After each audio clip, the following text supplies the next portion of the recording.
रात के गहरे अंधेरे में हवा एक सुनसान गांव की सड़कों से होकर गुजरती है। एक भयानक सिम्फनी। पेड़ की शाखाएं भयावह रूप से चरमराती हैं। उनकी परछाइयां ऐसे नाचती हैं जैसे कोई अदृश्य उपस्थिति धीरे धीरे आगे बढ़ रही हो, करीब आती जा रही हो।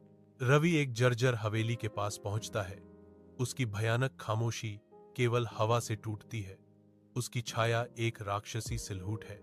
पुराने हवेली का भारी लकड़ी का दरवाजा धीरे धीरे चरमराते हुए खुलता है, जिसके अंदर अंधेरा, धूल और जाले का एक अथाह गड्ढा दिखाई देता है।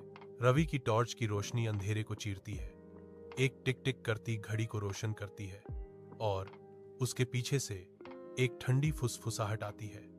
तुम वापस क्यों आए हो? उसका दिल जोरों से धड़कता है।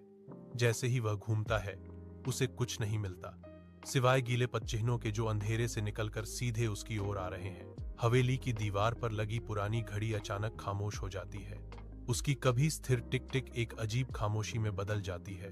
डर और अनिश्चितता से रवि की आंखें चौड़ी हो गईं। जैसे ही कमरे में एक अजीब ठंडी सिहरन भर गई। वे चारों ओर घूम रही थी।